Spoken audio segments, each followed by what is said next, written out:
Good day, everyone! I am Riza Castillo, your pinakagwapang ha ha ha hey maestra. And now I will going to introduce you my topic, which is theories of language acquisition. But before that, let us first identify on what is language acquisition. Language acquisition is the process by which humans acquire the capacity to perceive and comprehend language. In other words, these are one of the reasons why humans are special and one of a kind, because we are able to gain the ability to be aware of language and to understand it. Imagine, can a dog tell another dog a joke, or can a cat make a chica chica just like those Marites just did outside? No. That's because other species definitely do communicate through movements and sounds, but they're definitely not in the same class as humans, as well as to produce and use words and sentences to communicate. Now, since we are done discussing on what language acquisition is, let's proceed to the three theories of language acquisition. First, behavior psychology theory, or also known as behaviorist. This means that all behaviors are acquired through interaction with the environment. Example of interactions are imitation, practice, reinforcement, and habit formation.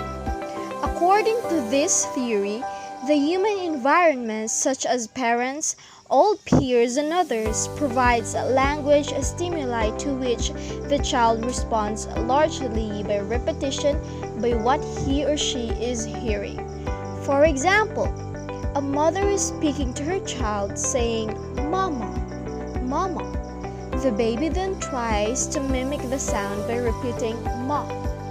The parent then hugs or kisses, snuggles or praises the baby, thus reinforcing the behavior of saying "ma."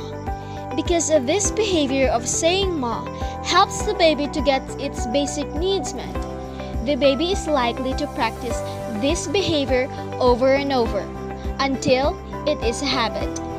This habit then leads to the correct word, which is "mama," for which the baby received more praise.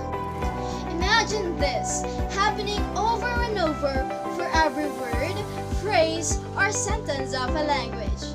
This process is called operant conditioning. When learners are encouraged or positively rewarded for showing a desired behavior, this results in the continuation of said behavior.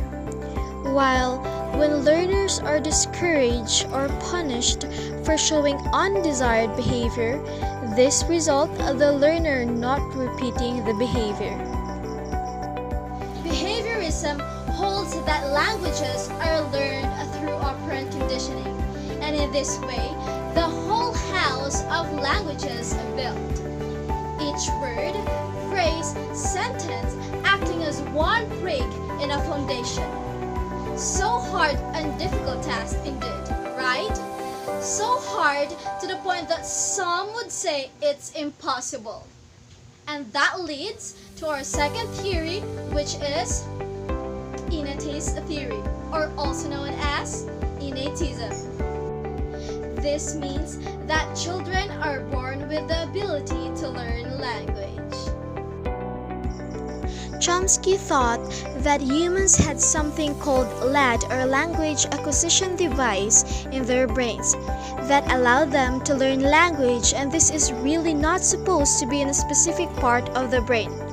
It's just an idea that this ability exists, and this works because he thought that all languages shared a universal grammar or a genetically built-in core grammar. So, the language acquisition device enabled the child to pick up on and understand those types of words and their organization within the sentence for any language. That is also the reason why we learn to speak language effectively in a relatively short time, regardless of how complex it may be grammatically. This goes along with the idea that there is critical or sensitive period. This period is thought to be from birth until about its age 8 or 9, and its period of time which a child is most able to learn a language. Now, let's proceed to the third theory, which is the sociocultural theory. This refers to language acquisition to sociocultural factors from learning culture to language. For further explanation, I will give you two situational examples. These are from Anglo-American white middle class and Kakuli from Papua New Guinea. Anglo-American white middle class versus Kaluli in Papua New Guinea. In Anglo-American white middle class, babies interact mainly with their mothers. There is a dyadic interaction.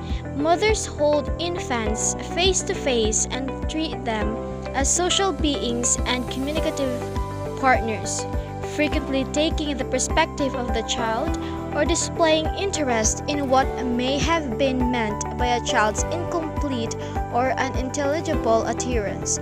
They accommodate and protect their children, and their environment is adapted to their needs.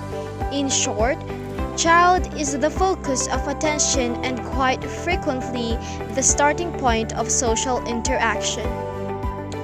While in Kaluli babies are considered helpless and unable to comprehend the world around them because their intelligible utterances tend to be ignored and no attempts is made to interpret them.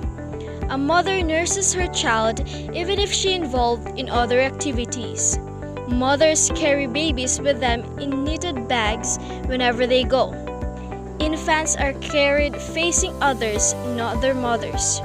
Primarily, goal of socialization at the time when children begin to talk is to teach them how to talk effectively. Very little language is directed to the Kaluli children before they begin to talk, but the verbal environment in which they grow up is rich, and children acquire verbal skills from listening to others. To teach the Kaluli language as spoken by adults, mothers constantly correct children for faulty pronunciation, grammar, and use of words so that they bypass the stage of baby talk. These two comparative situations really proves that dyadic interaction is not necessary input for young children to acquire language. Social factors, culture can also be the way in acquiring language. So all in all, our understanding of functional and symbolic interface between language and culture can be furthered only through studies of how children are socialized to use a language. And that ends my report. Thank you for watching, and I hope you learned something from it. Again, this is Riza Castillo. Have a nice day.